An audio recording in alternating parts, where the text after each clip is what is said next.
আজকে আমাদের 9 থেকে শুরু হবে, কেমন? আমরা 9 এর আগে 10টা শেষ করে আসি।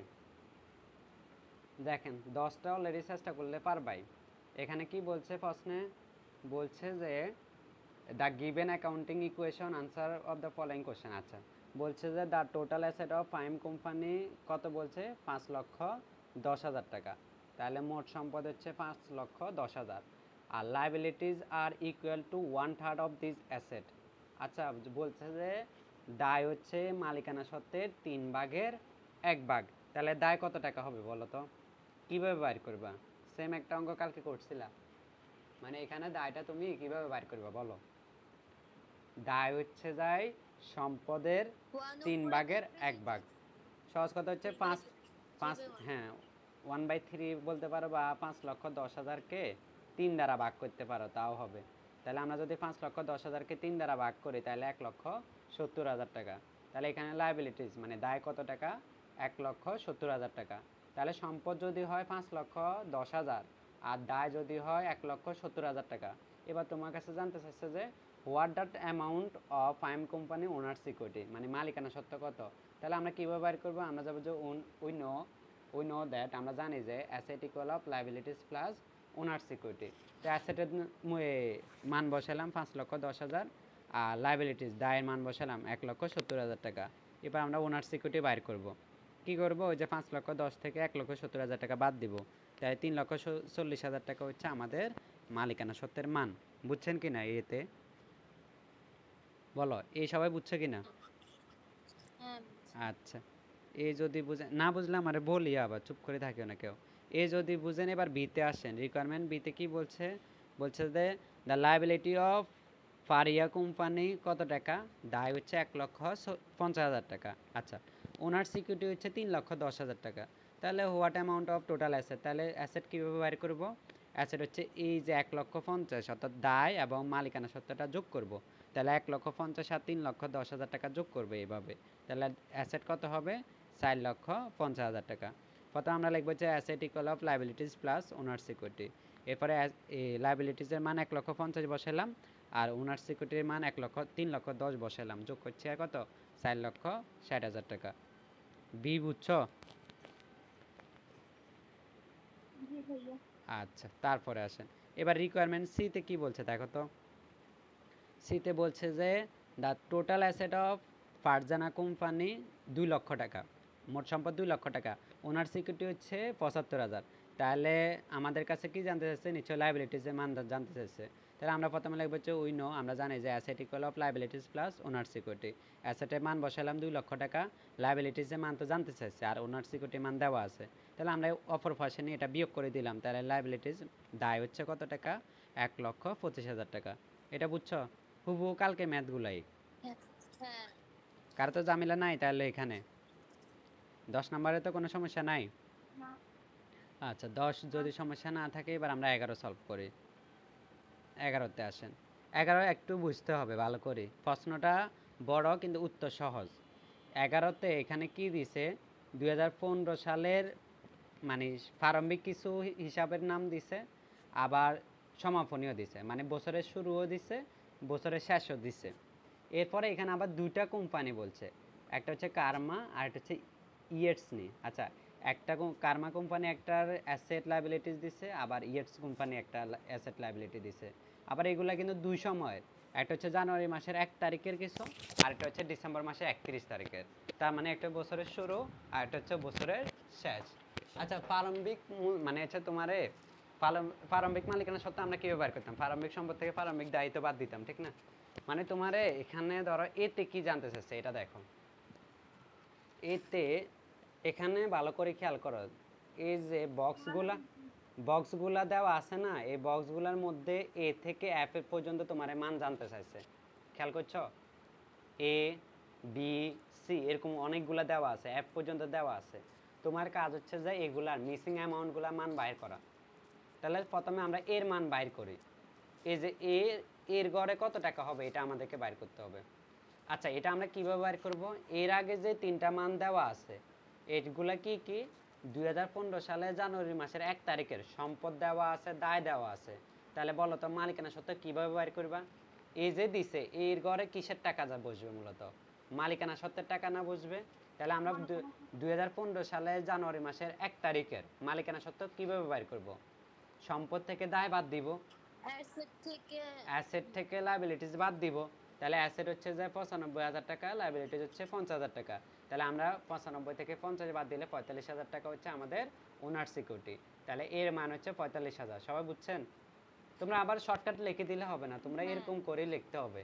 তোমরা এই যে এরকম করে লিখতে হবে, প্রারম্ভিক সম্পদ সমান প্রারম্ভিক দায় যোগ প্রারম্ভিক মালিকানা সত্ত্ব। এরপরে মান বসাইবা, এরপর দেখবা যে প্রারম্ভিক মালিকানা সত্ত্বের মান আসবে হচ্ছে 45,000 টাকা, ওপেনিং ওনার সিকিউরিটি। কেমন? এটা বুঝছো সবাই? এর মান কিভাবে পাইলাম বুঝছেন কিনা? আচ্ছা, বাকিরা না বুঝলে বলিও। আচ্ছা, এইগুলো তারপরে বি কোথায় আছে? আচ্ছা, এরপরে এই তো বি আছে। দেখেন বিতে কার মান? বি হচ্ছে যায় অ্যাসেটের। তাহলে 2015 সালে ডিসেম্বর মাসের 1 তারিখে অ্যাসেটের মান জানতে চাইছে, কিন্তু লায়াবিলিটিস আছে, ওনার সিকিউরিটি আছে। তাহলে আমরা কি করব? ক্লোজিং লায়াবিলিটিস আর ক্লোজিং ওনার সিকিউরিটি যোগ করব। দ্যাট মিন্স 50,000 টাকা, 55,000 টাকা আর 60,000 টাকা, এই দুইটা ফিগার যোগ করব। যোগ করলে আমরা সমাপনী সম্পদ পেয়ে যাব। তাহলে এই যে আমরা লিখব যে closing asset equal closing liabilities plus closing ওনার সিকিউরিটি। তাহলে 55,000 টাকা এবং 60,000 টাকা এই দুইটা যোগ করছি, আর কত হয়েছে? 1,15,000 টাকা। এই 1,15,000 টাকা আমরা যোগ করলাম, যোগ করলে আমাদের 55,000 আর 60,000 যোগ করলাম, তাহলে কত হলো? 1,15,000। এটাই আমাদের উত্তর।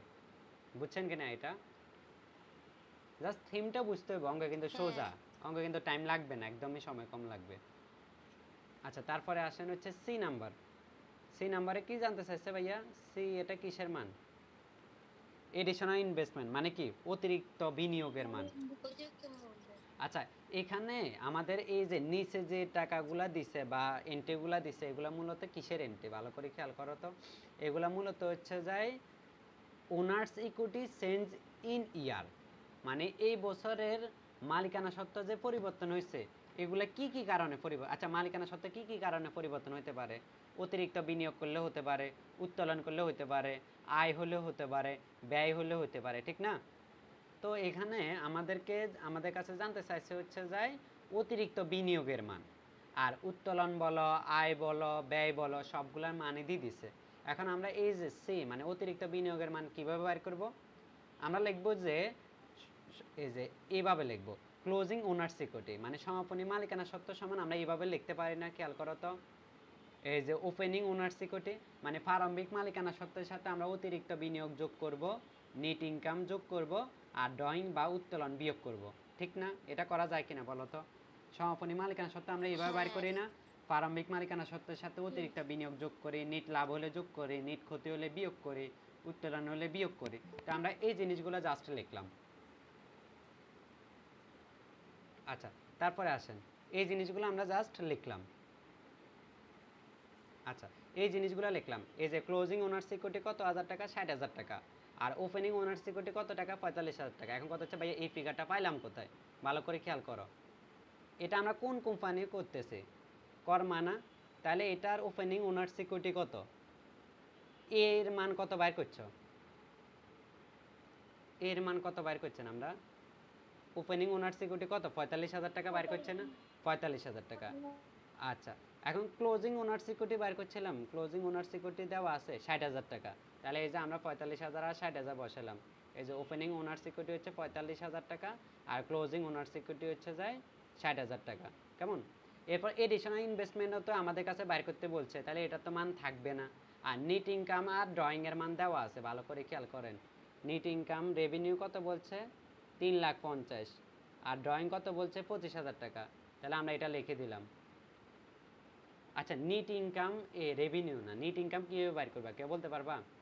এখানে টোটাল রেভিনিউ আছে, টোটাল এক্সপেন্সও আছে, এই দুটার ব্যবধান কত বলো তো? হ্যাঁ, এই দুটার ব্যবধান মানে আয় থেকে ব্যয় বাদ দিলে আর কত টাকা হয়? 30,000 টাকা না? এই 30,000 টাকা হচ্ছে আমাদের নিট আয়, মানে বিক্রয় আর বিক্রয় মানে টোটাল রেভিনিউ থেকে টোটাল এক্সপেন্স বাদ দিলেই তো আমাদের নিট মুনাফা বাইরে হবে। তাহলে 3,50,000 থেকে 3,20,000 টাকা বাদ দিলাম, কত টাকা হলো? 20,000 টাকা। এই 20,000 টাকা হচ্ছে আমাদের নেট ইনকাম। এই যে নেট ইনকাম আমরা কত টাকা? এই যে 20 নাকি 30,000 টাকা। এই 30,000 টাকা আমরা নেট ইনকাম যোগ করলাম। আর ড্রয়িং তো তোমার স্পষ্ট এখানে বলেই দিছে কত টাকা ভাই, ড্রয়িং বলছে 25,000 নি বলছে। এই যে 25,000 টাকা আমরা বসালাম, এই যে 25,000 টাকা। এরপর যোগ বিয়োগ করলে তোমার দেখবা যে এডিশনাল ইনভেস্টমেন্ট মানে অতিরিক্ত বিনিয়োগ আসবে হচ্ছে যায় 10,000 টাকা। বুঝছো কি না এটা? আমরা যে 9 নম্বর অঙ্কটা না করে চলে আসছে না, 9 নম্বর অঙ্কতে সেম এটাই আছে। বলো এতটুকু পর্যন্ত কার কোনো আপত্তি আছে? আচ্ছা, আপত্তি যদি না থাকে, আচ্ছা এখানে যে আমরা নিট ইনকাম 30,000 টাকা পাইছি না, 30,000 হ্যাঁ 30,000 টাকা পাইছি না, এটা হুবহু লিখে দিলে হবে না। তুমি এখানে নিচে দিয়ে নোট লিখতে হবে বা ওয়ার্কিং লিখতে হবে, মানে রাফ করতে হবে আর কি। 30,000 টাকা কই পাইছো এটা দেখাতে হবে, নাহলে কিন্তু নাম্বার 1 মার্ক কাটি দিবে। আমরা এই যে এখানে দেখাই দিব net income equal of total revenue minus total expense. তাহলে টোটাল রেভিনিউ হচ্ছে 3,50,000 টাকা আর টোটাল এক্সপেন্স হচ্ছে 3,20,000 টাকা আর বিয়োগফল হচ্ছে 30,000 টাকা। বুঝছেন এটা? বুঝছো কি না? তাহলে সমাপনী মালিকানা সত্ত্ব বাইর করা আমরা পারবো। আচ্ছা, এখানে এই লাইন দিয়ে শুধু সমাপনী মালিকানা সত্ত্ব না, তুমি অনেক কিছু বাইর করবা। এক হচ্ছে ক্লোজিং ওনার সিকিউরিটি বাইর করতে পারবা, আর ওপেনিং ওনার সিকিউরিটি বাইর করতে পারবা 2টা, এডিশনাল ইনভেস্টমেন্ট 3টা, নেট ইনকাম 4টা, ড্রয়িং 5টা জিনিস বাইর করতে পারবা। বুঝছো কি না? এই 5টা জিনিসের মধ্যে যে কোনো একটা বাইর করতে বললে তুমি এই লাইন থেকে প্রথমে লাইনটা লিখবা, এরপরে যার যার মান আছে ওটা ওটা লিখবা, এরপর দেখবা যে তোমার যে মানটা জানা দরকার অটোমেটিক বাইরে চলে আসবে। আচ্ছা, তারপর আচ্ছা আমাদের কত পর্যন্ত গেল? সি বাইর করছে কেমন, এবার ডিতে আসো। ডিতে কি বলছে? আচ্ছা এই অঙ্কে এই প্রশ্নটা ভালো করে পড়ো, এখানে একটা ভুল আছে, দেখি ধরতে পারো কিনা। এই যে 19 সালে প্রশ্নে একটা ভুল আছে। ভুলটা কি দেখো, বলতেছে যে টোটাল অ্যাসেট হচ্ছে 10,000 টাকা ইয়েটস কোম্পানির, আর ওনার সিকিউ হচ্ছে 60,000 টাকা। তাহলে বলো তো, আমরা জানি যে কি এ সমান এল প্লাস ওই না, এ সমান এল প্লাস ওই। এখন এখানে তোমার ডিতে জানতে চাইছে লাইবিলিটিজের মান। আচ্ছা লাইবিলিটিজের মান যা আমরা বাইর করবো, ওটা সমস্যা নেই। অ্যাসেট বলতেছে 10,000 টাকা আর ওনার সিকিউরিটি বলতেছে 60,000 টাকা, এটা কি কখনোই সম্ভব? না না। এখানে মূলত এখানে যে 10,000 টাকা একটা ফিগার দিচ্ছে না, এটা ভুল আছে। বুঝছো কি না? সম্পদ হচ্ছে যে কি দায় আর মালিকানা সত্ত্বের যোগফল। সম্পদ তাহলে মালিকানা সত্ত্বে হচ্ছে 60,000 টাকা, তাহলে কিভাবে সম্ভব? মানে হচ্ছে যে এখানে এই যে এটা 10,000 টাকা হওয়ার, এটা তো কখনোই সম্ভব না। তাহলে এখানে এই যে 10,000 টাকার ফিগারটা ভুল আছে, এটা মূলত 10,000 না, এটা ধরো আরো বেশি হবে, আমরা ধরে নিলাম যে এটা 1 লাখ। ঠিক আছে? এরকম ভুল সাধারণত থাকে না, তবুও থাকতেও পারে মাঝে মধ্যে, কেমন? তখন তোমরা স্যারদেরকে হেল্প নেবা, মানে স্যার এটা তো ভুল আছে, কি করতাম?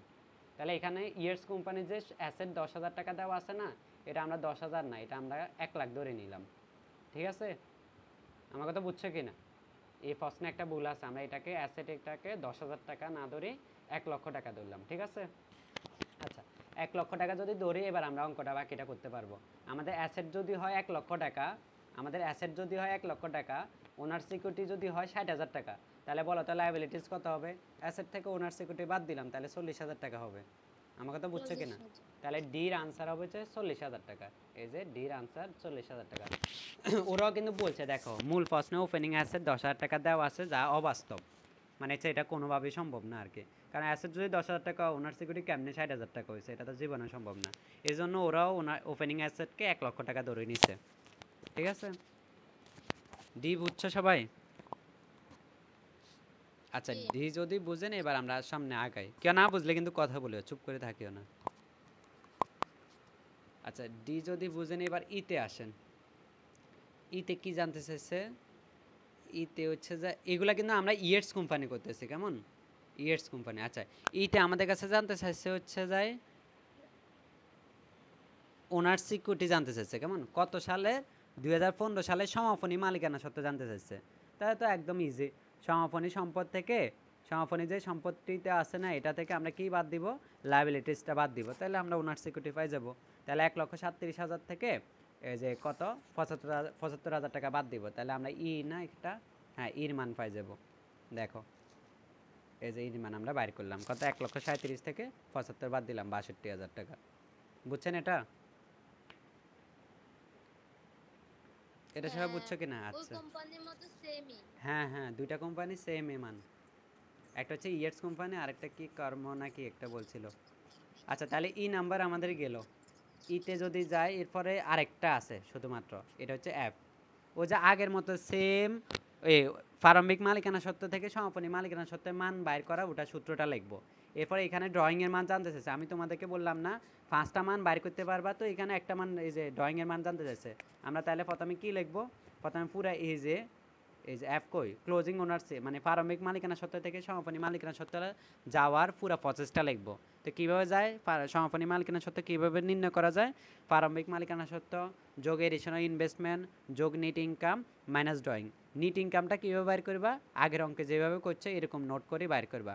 টোটাল রেভিনিউ থেকে টোটাল এক্সপেন্স বাদ দিবা, কত টাকা হবে, 35,000 টাকা।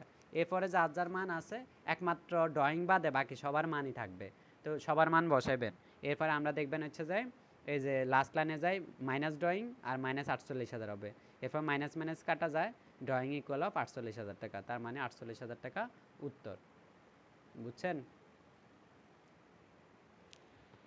আচ্ছা এখানে যে সমাপনী মালিকানা সত্ত্ব মাইনাস ড্রয়িং হবে না, নাকি ড্রয়িং মাইনাস কোনটা?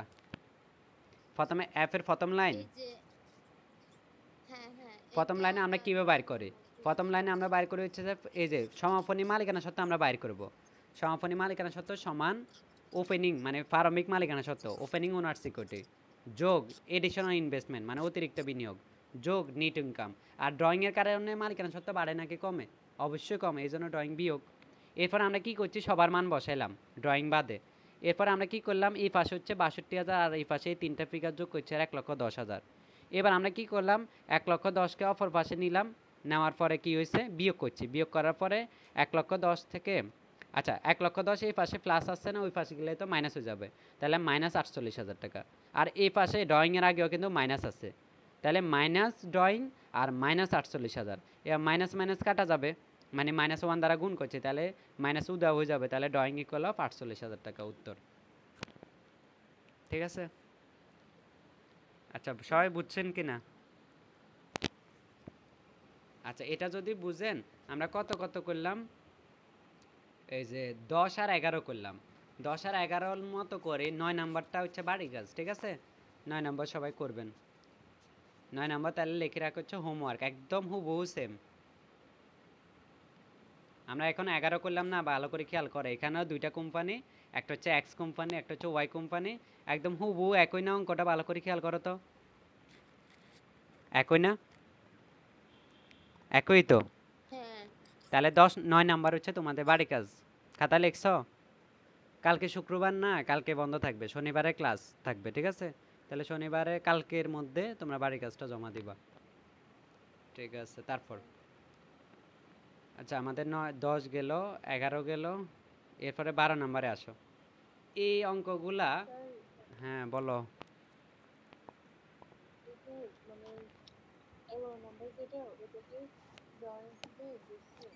হ্যাঁ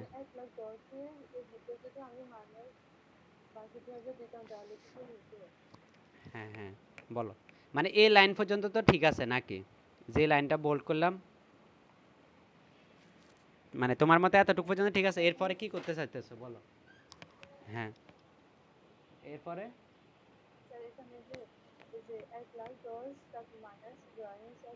হ্যাঁ হ্যাঁ হ্যাঁ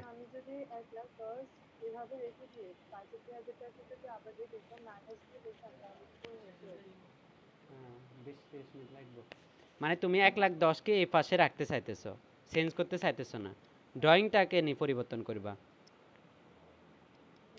তো করো সমস্যা নাই। তাহলে 1,10,000 এই পাশে রাখলা, ঠিক আছে, ড্রয়িংটাকে এই পাশ নিলে তাহলে এটা কি মাইনাস, এটা প্লাস হয়ে যাবে না, তাহলে এই যে ড্রয়িং করলা।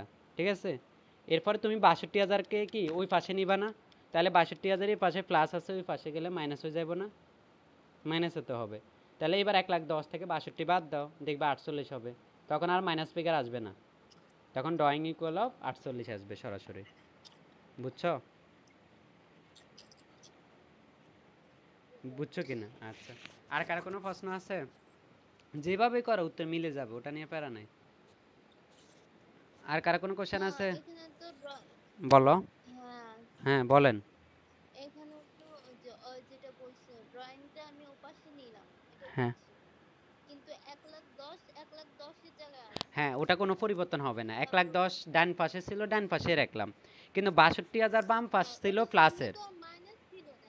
1,10,000 এর আগে কিছুই ছিল না, মাইনাস ছিল না তো, প্লাস মানে কিছু নাই মানে তো প্লাস আছে। তো আমরা 1,10,000 এ কোনো চিহ্ন পরিবর্তন করি নাই তো, প্লাস ছিল প্লাসে তো রাখছি।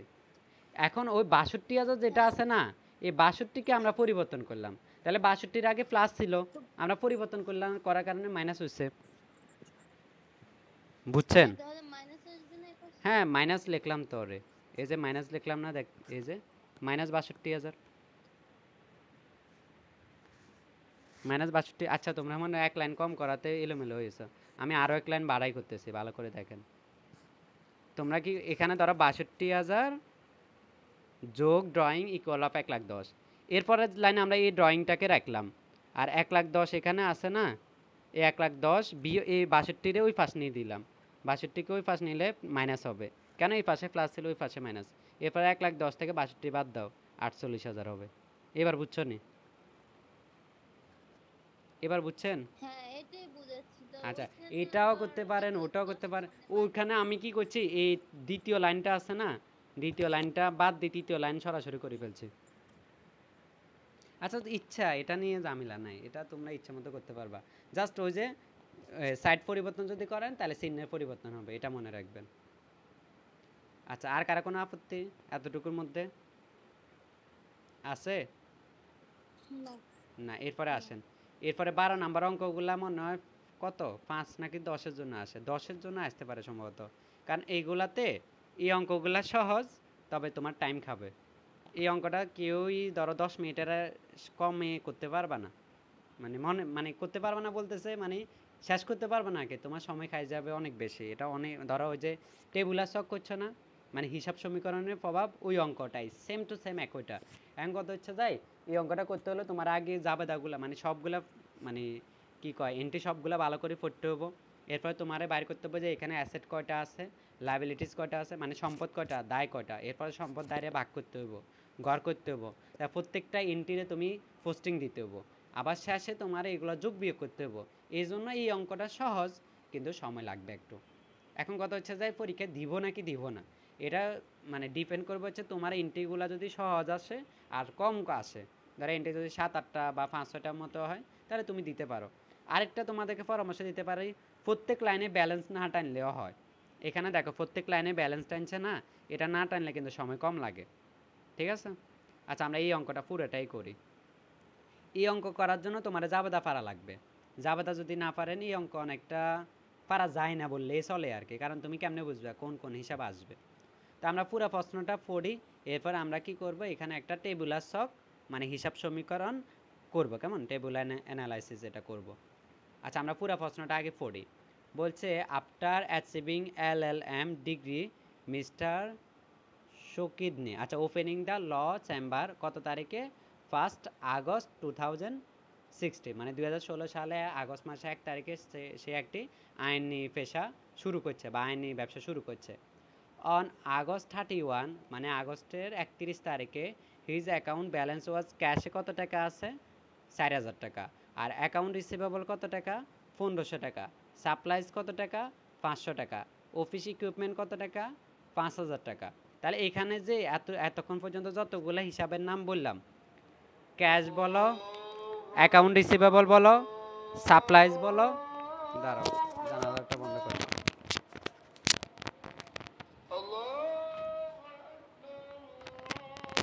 আচ্ছা, কথা বোঝা যার? হ্যালো? আচ্ছা, এখানে ক্যাশ বলো, অ্যাকাউন্ট রিসিভেবল বলো, আর সাপ্লাইজ বলো, আর অফিস ইকুইপমেন্ট বলো, এগুলো সবগুলো কি অ্যাসেট না? অলরেডি তুমি কয়টা অ্যাসেট পাই গেলা, হ্যাঁ একটা, দুইটা, তিনটা, 4টা অ্যাসেট পাই গেলা। এরপরেও কিছু অ্যাসেট থাকতে পারে, আমরা পুরো প্রশ্ন পড়ে দেখবো যে আর কোনো অ্যাসেট আছে কিনা। যদি আর কোনো অ্যাসেট না পাই তাহলে আমরা এই যে সম্পত্তি পাশকে কয় ভাগে ভাগ করব, 4 ভাগে ভাগ করব, যদি আর কোনো মনে অ্যাসেট নাই। আচ্ছা, এই অঙ্কটা টেবুলার ছকটা 9, 10 বা এইচএসসিতে করো না, একদমই করো না এমন কেউ আছো? একদম একবারও করেন না এমন কেউ আছেন? এটা এরকম ব্যক্তি পাওয়া সম্ভব না, কারণ কমার্স নিছো মানেই তো তুমি টেবুলার ছক করছো, ঠিক না? এ টেবুলার ছক মানে কি, আমরা যে এ সমান L প্লাস ওই লিখি না, এটা প্রমাণ মূলত। এখানে এই সম্পত্তি পাশ আর দায় আর মালিকানা সত্ত্ব পাশ যোগ করলে একই হয় প্রত্যেকটা লেনদেনের পরে, বুঝছো কিনা? এটাই মূলত প্রমাণ। এটাকে টেবুলার ছক বা হিসাব সমীকরণের প্রভাবও বলা যায়, বা এ সমান এল প্লাস ওই এটা প্রমাণ করে, এটাও বলা যায়। আচ্ছা, অলরেডি আমরা অ্যাসেট কয়টা পাইলাম ভাইয়া? 60টা। আচ্ছা, তারপর এরপরে তোমার বলছে অ্যাকাউন্টস পেয়েবল, এটা কি দায় না, পাওনাদার না? তাহলে একটা দায় পেয়ে গেলাম। তারপর ক্যাপিটাল তো আমাদের ওই যে মালিকানা সত্ত্বের উপাদান, কেমন? এরপর বলছে ডিউরিং দ্য মান্থ আগস্ট, মানে আগস্ট মাসে দ্য ফলোয়িং ট্রানজ্যাকশন অকার, মানে আগস্ট মাসে নিম্নে যে লেনদেনগুলো দিছে এগুলা হয়েছে। আচ্ছা, এতক্ষণ পর্যন্ত বুঝছো কিনা? আগস্ট মাসে কিছু সম্পত্তি বলে দিছে, একটা দায় বলে দিচ্ছে, আর মূলধন বলছে, এরপরে বলছে যে আরও কিছু লেনদেন ঘটছে। এতটুকু পর্যন্ত ক্লিয়ার? হ্যাঁ। আচ্ছা, তারপরে বা এই প্রশ্ন বুঝে এখানে কিন্তু মূল কাজ। তারপরে ভালো করে খেয়াল করেন, আগস্ট মাসের 1 তারিখে কি করছে? কালেক্টেড টাকা 1400 টাকা কালেক্ট করছে কার থেকে? অ্যাকাউন্টস রিসিভেবল থেকে। তাহলে এটা যাবে কি হবে বলো তো? Accounts receivable debit, sorry, accounts receivable credit হবে আর ক্যাশ ডেবিট হবে, কেমন? ক্যাশ ডেবিট আর অ্যাকাউন্টস রিসিভেবল ক্রেডিট, বুঝছেন কি না? এটা প্রথম লেনদেনে যাবে দেওয়া হবে, যেহেতু আমরা দেনাদার থেকে টাকা পাইছি, তাহলে নগদান হিসাব ডেবিট, ক্যাশ ডেবিট, আর দেনাদার হিসাব ক্রেডিট, অ্যাকাউন্ট রিসিভেবল ক্রেডিট। তাহলে এক সবার ক্লিয়ার। এবার 2 নম্বরে আসেন, বলছে যে ক্যাশ টাকা পেড টাকা মানে পরিশোধ করছি 2700, আচ্ছা 2000 কি বলছে 2700 টাকা আমরা কাকে পেড করছি? অ্যাকাউন্টস পেয়েবলকে। কাকে পরিশোধ করছি? পাওনাদারকে, কেমন? আচ্ছা, পাওনাদারকে যদি আমরা টাকা পরিশোধ করি, এটা যাবে কি হবে? অ্যাকাউন্টস পেয়েবল ডেবিট হবে আর ক্যাশ ক্রেডিট। আচ্ছা, তাহলে আমরা যদি পাওনাদারকে 2700 টাকা যদি পরিশোধ করি, তাহলে আমাদের ক্যাশ কমে গেছে 2700, তাহলে ক্যাশ ক্রেডিট। আর অ্যাকাউন্টস পেয়েবল, এটা তো দায় কমে গেছে না, তাহলে অ্যাকাউন্টস পেয়েবল ডেবিট হবে 2700। আচ্ছা, তাহলে 2 নাম্বার গেল। এবার বলছে যে আর্নেড রেভিনিউ অফ টাকা 7500, অফ হুইচ অফ টাকা 3000 ইজ কল্ড ইন ক্যাশ। আচ্ছা, এখানে বলছে যে রেভিনিউ হয়েছে কত টাকা? 7500 টাকা।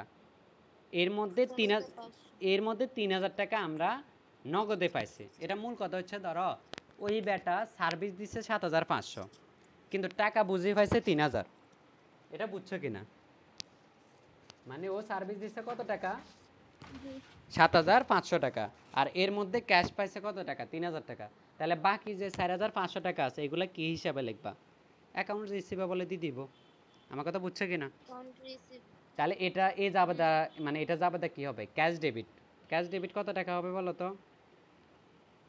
ক্যাশ ডেবিট হবে 3000। তারপর অ্যাকাউন্টস রিসিভেবল ডেবিট হবে 4500। তারপর রেভিনিউ ক্রেডিট হবে, রেভিনিউ ক্রেডিট কত হবে?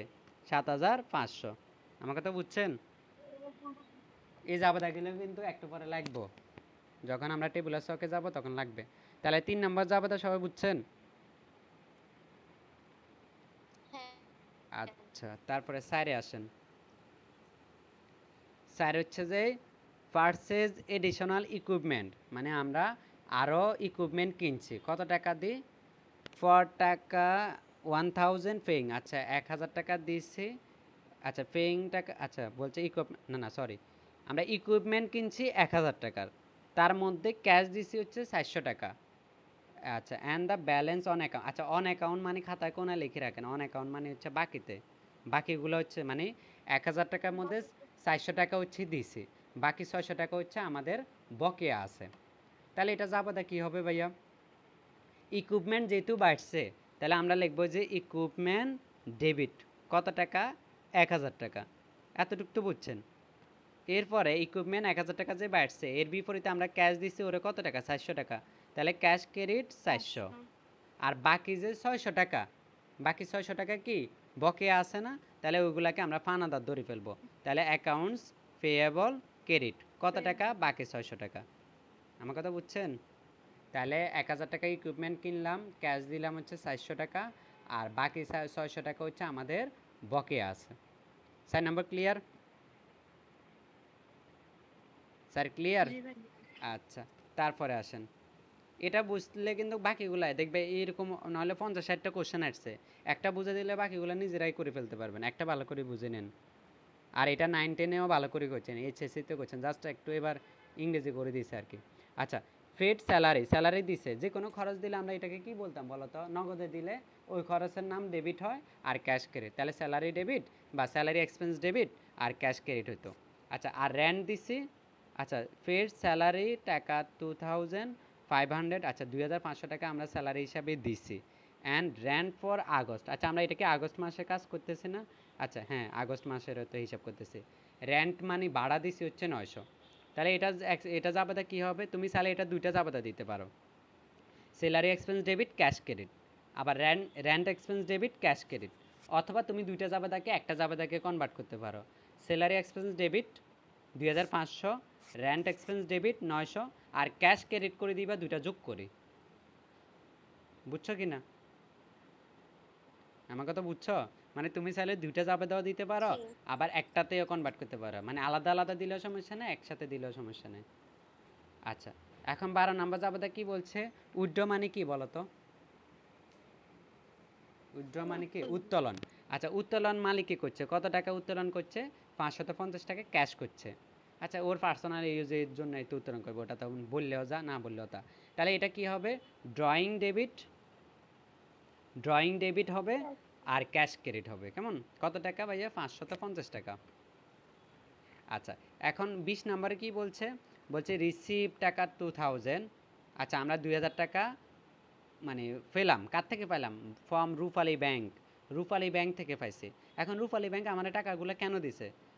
মানে আচ্ছা, রূপালী ব্যাংক মানে boring on a note payable, মানে নোট পেয়েবল মানে একটা এই যে নোটের মাধ্যমে, ফর দ্য নোটের মাধ্যমে আমরা ওদের থেকে টাকা নিলাম। তাহলে আমাদের আচ্ছা, এখানে তোমরা ক্যাশও ডেবিট করতে পারো, ব্যাংকও ডেবিট করতে পারো, কোনো আপত্তি নাই, কারণ সাধারণত ব্যাংকে টাকাগুলা আমাদের অ্যাকাউন্টে জমা দিবে। আবার তুমি যদি বলো যে ভাই আমি অন্তত টাকাগুলো আবার ক্যাশেও মানে অ্যাকাউন্ট থেকে তো আমি উইথড্র করি, ক্যাশে নিয়ে নিব, তো একই কথা। তুমি যদি এই 20 নাম্বার যাবে তাকে ক্যাশ ডেবিট করো আর কি বলে নোটস পেয়েবল ক্রেডিট করো, তাও হবে। তবে সবচেয়ে ভালো হয় এটাকে যদি ব্যাংকে ডেবিট করেন। আচ্ছা, এখানে অ্যাসেটের দিকে ব্যাংক আসেনি, নাই, তাহলে 20 নাম্বার জাবেদা যেটা ওরা ক্যাশেরই ধরে নিছে। হ্যাঁ, ক্যাশে ধরছে, ঠিক আছে। যেহেতু এখানে ব্যাংকের কোনো এন্ট্রি নাই, এটাকে মানে এটাকে ক্যাশ ধরলে হবে, ব্যাংক ধরলে হবে। যদি এটাকে ব্যাংক ধরেন তাহলে আরেকটা কাজ করতে হবে তোমারে, অ্যাসেটের গড় আরেকটা বাড়াইতে হবো, ব্যাংকের গড় বাড়াইতে হবো। বুঝছেন? আচ্ছা, আমরা এটাকে ক্যাশ ধরলেও সমস্যা নাই, ব্যাংক ধরলেও সমস্যা নেই। তাহলে এই যে 20 নাম্বার জাবেদা কি হবে? ক্যাশ ডেবিট কত টাকা ভাইয়া? 2000 টাকা। আর নোটস পেয়েবল ক্রেডিট, এটা কিন্তু অ্যাকাউন্টস পেয়েবল ক্রেডিট করলে হবে না, এটা নোটের মাধ্যমে নিছে। কেমন? তাহলে নোটস পেয়েবল ক্রেডিট কত টাকা ভাইয়া? 2000 টাকা। তাহলে 20 নম্বর বুঝছেন? বুঝছো কি না 20 নাম্বার? কথা বলিয়েন। 20 ক্লিয়ার? হ্যাঁ। আচ্ছা ঠিক আছে, তারপরে আসি। তারপর হচ্ছে 28 নম্বরে কি বলছে? বলছে যে আচ্ছা, অ্যাকুরেট মানে কি? বকেয়া, কিন্তু এটা মনে রাখেন। অ্যাকুরেট মানে হচ্ছে বকেয়া, প্রিপেড মানে হচ্ছে অগ্রিম। কেমন? আচ্ছা, বকেয়া utility expense for the month of August on account, মানে বকেয়া অলরেডি অন অ্যাকাউন্ট না বললে অ্যাকুরেট তো বলেই দিয়েছে। আচ্ছা, কত টাকা বকেয়া আছে? 250 টাকা। কিসের বকেয়া এগুলা? Utility expense. কে বলতে পারবা ইউটিলিটি এক্সপেন্স কোনগুলা? বিকাশ অ্যাডের মধ্যে বলে, খেয়াল করছো? ইউটিলিটি মানে ইউটিলিটি বিল দেওয়া যায় কোন কি? গ্যা এই যে গ্যাস, পানি, বিদ্যুৎ, এই তিনটাকে একসাথে ইউটিলিটি এক্সপেন্স বলা যায়। কেমন? আচ্ছা, এখন ইউটিলিটি, এখন অলরেডি গ্যাসের বিলও দেওয়া যায়, তারপরে পানির বিলও দেওয়া যায়, তারপর হচ্ছে আর কি বিদ্যুৎ বিল তো আমরা সবাই এখন মানে বিকাশ, রকেট এগুলোর মধ্যে দিই, এখন তো আর ব্যাংকে বড় একটা লাইন ধরি না। আচ্ছা, বিকাশের অ্যাড আবার আমি দিতেছি না, দাও, স্পন্সর করা লাগবে না। দেখো, তাহলে এখানে এই যে ইউটিলিটি এক্সপেন্স কত টাকা বকে আছে? 250 টাকা। এটা যাবে কি হবে? খরচটা তো ডেবিট হবে, তাহলে utility expense debit, utility expense debit কত টাকা ভাইয়া? 250 টাকা। এখন টাকাগুলো কি নগদে দিয়েছি? দিই নাই, তাহলে ইউটিলিটি এক্সপেন্স বা ইউটিলিটি এক্সপেন্স পেয়েবল ক্রেডিট হবে। কেমন? এটার সাথে পেয়েবল কতটা লাগাই দিবা, কত টাকা? ক্রেডিট কত টাকা? 250 টাকা।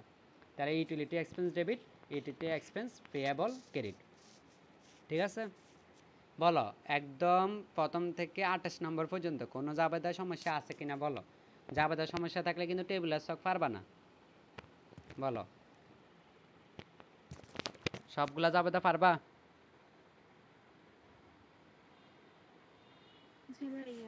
আচ্ছা ঠিক আছে। এবার যদি জাবেদা পারেন, আমরা এতক্ষণ পর্যন্ত যতগুলো হিসাব করছি এখানে নতুন করেই কোনো অ্যাসেটের হিসাব পাই নাই। আমরা শুরুতে যে 4টা অ্যাসেট পাইলাম, একটা হচ্ছে ক্যাশ, একটা হচ্ছে অ্যাকাউন্ট রিসিভেবল, একটা হচ্ছে সাপ্লাইজ, একটা হচ্ছে ইকুইপমেন্ট। এই 4টাই পাইছি শুধুমাত্র অ্যাসেট। তাহলে আমরা অ্যাসেটের পাশকে 4 ভাগে ভাগ করব, 4টা ভাগ করবো আর কি।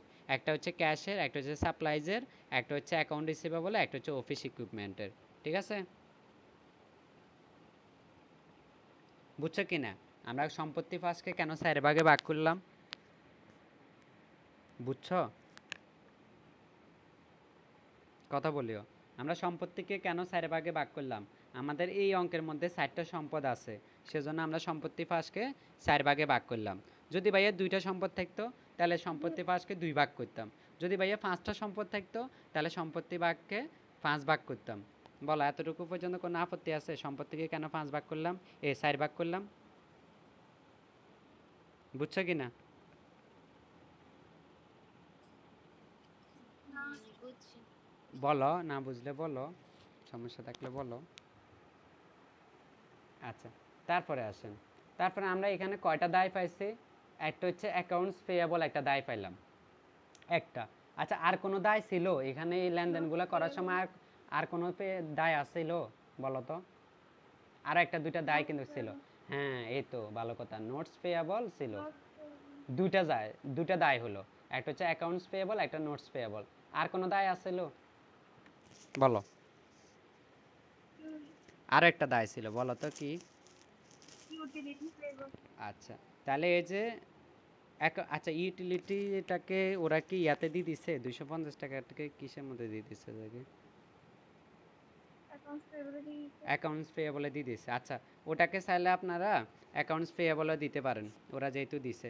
আর যদি আপনি নোটস পেয়েবল, এই যে ইউটিলিটি এক্সপেন্স পেয়েবল দেন, তাহলে আপনারা এখানে আরেকটা ঘর বাড়াইতে হবে। আমার কথা বুঝছেন কি না? মানে দায়ের কলাম এখানে ওরা দুইটা দিছে, শুধুমাত্র একটা দিচ্ছে অ্যাকাউন্টস পেয়েবল আর একটা হচ্ছে নোটস পেয়েবল। তোমরা যদি এখানে ইউটিলিটি এক্সপেন্স পেয়েবল যদি মানে এটাকে যদি ফানাদার ধরো তাও হবে, আর এটা বকি আছে ওটা ধরলে হবে, তবে ওটা ধরলে তোমার আরেকটা ঘর বাড়াইতে হবে। আমার মতে বাড়াইলেও মানে তুমি ওইভাবে করলে আমার মতে ভালো হবে। তবে এদের মতো করলে একটা ঘর কম হলো, তাহলে জামিলা কমলো আর কি। তাহলে ওরা ধরলো যে দায় দুইটা, এখানে যে 250 টাকা এটা অ্যাকাউন্টস পেয়েবলের মধ্যে দিয়ে দিবে। আচ্ছা, তাহলে আমরা দায় দুইটা তো, এই জন্য দায়কে 2 ভাগ করলাম। তোমরা এদের মতো লিখিও না, তোমরা প্রথমে এরকম দায় লিখবা, লাইবিলিটিস লিখে অ্যাকাউন্টস পেয়েবল আর নোটস পেয়েবল ইয়া করবা। আর ওনার সিকিউরিটির মধ্যে এরকম ক্যাপিটালটা আলাদা করে লিখবা, ঠিক আছে? আর ওদের মতো লিখলেও কাটে দিবে বলতেছি না, তবে আমার মতে আলাদা করে লিখলে সুন্দর হবে, ভালো হবে আর কি। আচ্ছা, আর তো কোনো দায় আর মালিকানা সত্ত্বে উপাদান সবগুলো তো আমরা ক্যাপিটালের মধ্যে দিয়ে দিব। আর পাশে দিয়ে যে রিমার্ক আছে না, রিমার্ক এগুলা হচ্ছে যে আমরা কিসের কারণে টাকা বাড়ে কিসের কারণে টাকা কমে ওগুলো আমরা লিখে দিব। তবে রিমার্ক না দিলেও চলে। রিমার্ক যে ব্যাখ্যা আর কি, আমরা যেটাকে বাংলাতে বলতাম যে ব্যাখ্যা, এটা না দিলেও মোটামুটি চলে, তবে দিলে ভালো আর কি। আর রিমার্ক একটা জিনিস খেয়াল করো, রিমার্ক কিন্তু সব জায়গায় লেখে নাই। দেখছো প্রথমটার মধ্যে লেখছে, দ্বিতীয়টার মধ্যে লেখে নাই, তৃতীয়টার মধ্যে লেখে নাই, তারপর এটা আবার লিখছে। রিমার্ক কোনগুলোর ক্ষেত্রে লিখবে একটু খাতায় লিখলে লিখে রাখতে পারো, যেগুলোর কারণে। হ্যাঁ এই তো, তোমার নাম কি? সাবরিনা। সাবরিনা যেটা বলছে ওটা মানে হচ্ছে যাই ক্যাপিটাল যে যে কারণে বাড়বে বা কমবে, ওটা কারণে আমরা এই যে রিমার্ক মানে ব্যাখ্যাগুলা দিব। ঠিক আছে না সাবরিনা? আচ্ছা, তাহলে আমরা এবার শুরু করি তাহলে, ঠিক আছে? প্রথম লেনদেনটা আমরা শুরু করি। প্রথমে হচ্ছে যে আগস্ট মাসের 1 তারিখে কি কি ছিল ভালো করে খেয়াল করেন।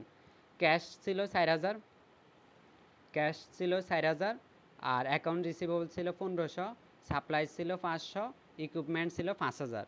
আচ্ছা, এইগুলো আমরা লিখে দিলাম।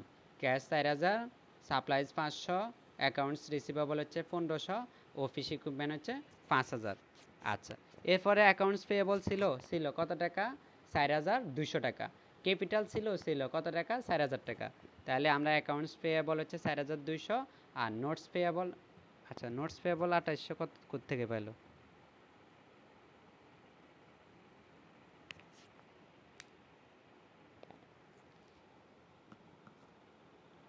এখানে কি ওরা ভুল করলো কিনা? নোটস পেয়েবল ওরা ফাইলও কই? দেখো তো প্রশ্নের মধ্যে 1 তারিখে কোনো নোটস পেয়েবল আছে কিনা? না, নাই। এই যে ক্যাশ আছে, অ্যাকাউন্ট রিসিভেবল আছে, সাপ্লাইজ আছে, অফিস ইকুইপমেন্ট আছে, ভাইয়া অ্যাকাউন্ট পেয়েবল আছে। আমি তো বলো। আমি বলবো এখানে তো ক্যাপিটাল বই দিচ্ছে কত টাকা, হ্যাঁ, হ্যাঁ। ক্যাপিটালে তো টাকাগুলো বাড়ানো যাবে না, আবার অ্যাকাউন্টস পেয়েবলেও টাকাগুলো বাড়ানো যাবে না, ওই জন্য নোটস পেপারে ওনারা যে সম্পত্তি করে যে বাড়তি টাকাটা আছে ওইটা ওইখানে বসে। ও আচ্ছা, ভালো কথা বলছো। আমরা তো এতদিন কি করতাম? আমরা তো করতাম হচ্ছে যায় ধরো এই যে সম্পত্তি সবগুলা যোগ করি, দায় একটা দুইটা থাকলে ওটা বাদ দিই, বাকি টাকাটা ক্যাপিটালে বসাই দিই, ঠিক না? এটাই তো আমরা করতাম। কিন্তু এখন ক্যাপিটালের মান তো তোমারে দিয়েই দিল। ধরো ক্যাপিটালের মান এটা যদি না দিত, এই যে 4000 টাকা যদি না দিত, তাহলে অঙ্কটা কিন্তু সহজ হতো। ক্যাপিটালের মানটা যদি না দিত, তাহলে আমরা কি করতাম? সম্পত্তি সাইডটা যোগ করে অ্যাকাউন্টস পেয়েবলটা বাদ দিয়ে দিতাম, বাকি টাকাটা ক্যাপিটালে বসে দিতাম। এখন তো তোমার ক্যাপিটালে তো বাড়তি টাকা বসানোর কোনো সুযোগই নাই। তোমার তো বলেই দিছে কত ক্যাপিটাল কত টাকা, এই যে 4000 টাকা। তাহলে আমরা এই 4000 টাকা তো হুবহু বসাই ফেলতে হইব। এখন কত হচ্ছে, 4000 টাকা যদি বসাই, আমাদের সম্পত্তি পাশের যোগফল কত আসে? 4000 আর 5000, 9000, 10,000, 11,000 টাকা হয়ে যায়, ঠিক না? সম্পত্তি পাশে মানে আমাদের তো দুই পাশ মিলাইতে হবে। তাহলে সম্পত্তি পাশে কত হর বলো তো? 11,000। কিন্তু দায় আর মূলধন যোগ করলে কত হর? 8,200 না? ভালো করে সবাই খেয়াল করো। এতটুকু বুঝছো কিনা? মানে আমাদের সম্পত্তি যতটুকু, দায় আর মালিকানার সাথে যোগ করলেও ততটুকু হবে। কিন্তু সম্পত্তি পাস যোগ করলে আমার হলো হচ্ছে 11,000। আর এখানে ওরা অ্যাকাউন্টস পেয়েবল দিল 4,200, ক্যাপিটাল দিল হচ্ছে 4,000। তাহলে দুটা যোগ করলে কত? 8,200। এখন হচ্ছে 2,000 কত টাকার গ্যাপ? এখান দিয়ে হচ্ছে 800, 2,000, মানে 2,800 টাকার গ্যাপ নাকি? এতটুকু বুঝছো কিনা? এখানে দুই পাশের মধ্যে 800 টাকা, 2,800 টাকার গ্যাপ আছে। এখন এই টাকাটা আমি কোত্থেকে বসাইতাম, মানে কোন এন্ট্রিতে বসালাম? অ্যাকাউন্টস পেয়েবল তো বাড়ানো যাচ্ছে না, কমানো যাচ্ছে না, অলরেডি বলেই দিছে স্পেসিফিক 4,200। ক্যাপিটালও বাড়ানো যাচ্ছে না, কমানো যাচ্ছে না, স্পেসিফিক বলেই দিছে 4,000 টাকা। তাহলে যে টাকাগুলো গ্যাপ আছে, এটা ওই যে আরেকটা যে দায় আছে ওই দায়ের মধ্যে বসাই দিলাম, তাহলে আমাদের মিলে গেল। বুঝছো? এটা একটু ব্যতিক্রম। এটা বুঝছো কি না? এতটুকু বুঝছেন? বুঝছি। আচ্ছা, আবার বলতেছি হ্যাঁ। এটা একটু ব্যতিক্রম এন্ট্রি, এইরকম এন্ট্রি সাধারণত কম দেখবা। আচ্ছা, আগস্টের 1 তারিখ তাহলে গেল। আচ্ছা, আগস্টের 1 তারিখে আরও একটা এন্ট্রি আছে, তো বলছে যে কালেক্টেড টাকা 1,400 অফ কার থেকে করছে? Accounts receivable. তাহলে আমরা যদি দেনার থেকে টাকা পাই, তাহলে ক্যাশ বাড়াবো 1,400 টাকা, আর অ্যাকাউন্টস রিসিভেবল কমাবো 1,400। তাহলে আমরা এই যে ক্যাশের মধ্যে 1,400 টাকা বাড়াইলাম, আর অ্যাকাউন্ট রিসিভেবলের মধ্যে 1,400 টাকা কমাইলাম। লায়াবিলিটিসের দিকে কোনো পরিবর্তন হবে না। তাহলে 1 তারিখটা বুঝছেন? 1 তারিখ বুঝছো? হ্যাঁ। জি ভাইয়া। আচ্ছা, 1 তারিখ গেল। এবার হচ্ছে যাই কত তারিখ? 2 তারিখ। 2 তারিখে কি বলছে? ফেড 2,700 কাকে দিছে? অ্যাকাউন্টস পেয়েবলকে দিছে। তাহলে নগদ টাকা কমবে 2,700, আর দায় কমবে, মানে ফানাদার কমবে 2,700। তাহলে 2,700 টাকা নগদ কমাইলাম, এই যে নগদ, আর অ্যাকাউন্টস পেয়েবলও কমাইলাম 2,700। বুঝছেন? জি। আচ্ছা, এরপরে আসেন। এরপরে 2 তারিখ গেল। এরপর হচ্ছে 3 তারিখ। 3 তারিখে বলছে যে আমরা আমাদের রেভিনিউ হচ্ছে 7,500 টাকা, তার মধ্যে আমরা 3,000 টাকা হচ্ছে ক্যাশ পাইলাম। তাহলে আমরা ক্যাশ বাড়াবো 3,000 টাকা, আর অ্যাকাউন্ট রিসিভেবল বাড়াবো হচ্ছে 4,500 টাকা। তারপরে হচ্ছে আমরা সবগুলা টাকাকে রেভিনিউর মধ্যে লিখবো। এটা কত তারিখ ভাইয়া? 3 তারিখ। তাহলে 3 তারিখের মধ্যে আমরা ক্যাশ বাড়াইলাম, এই যে খেয়াল করেন, ক্যাশ বাড়াইলাম কত টাকা? এই যে 3,000 টাকা। আর অ্যাকাউন্ট রিসিভেবল কত টাকা বাড়াইলাম? অ্যাকাউন্ট রিসিভেবল বাড়াইলাম হচ্ছে 4,500 টাকা। আর সবগুলা টাকা মানে 7,500 টাকা একসাথে বাড়াইলাম ক্যাপিটাল নামে। এতটুকু বুঝছেন? আর এখানে দেখেন, প্রথম থেকে 4টা এন্ট্রি অলরেডি আমরা সলভ করলাম। 4টার মধ্যে শুধুমাত্র 2টা রিমার্ক হয়েছে, কারণ 2টা এন্ট্রির মধ্যে শুধুমাত্র ক্যাপিটাল চেঞ্জ হয়েছে। এই জন্য ওই 2টা, প্রথমটা হচ্ছে ইনভেস্টমেন্টের, মানে হচ্ছে মূলধনের কারণে আর কি। আর এটা কি জন্য হয়েছে? সার্ভিস রেভিনিউর কারণে। কেমন? আচ্ছা, বাকি এন্ট্রিগুলো কি দেখা দিতে হবে নাকি পারবেন? আমি তো জাবেদা করেই দিলাম। আর এন্ট্রিগুলো কি দেখা দিতে হবে? বলো। পারবো। আচ্ছা তাহলে আমাদের 12 নাম্বারটাও বাড়ি কাজ থাকলো কেমন? 12 থেকে আচ্ছা কোনটা কোনটা বাড়ি কাজ দিছিলাম? হোমওয়ার্ক দিছি 9 আর 12। আচ্ছা কালকে যেহেতু বন্ধ আছে না, আর একটা দুইটা হোমওয়ার্ক নাও, এটাও করিও। এটা কত? 13। তাহলে 9 12 13 14 করিও। 9 তাহলে হোমওয়ার্ক কারে কারে দিলাম? হোমওয়ার্ক হচ্ছে যে 9 12 13 14 এগুলা।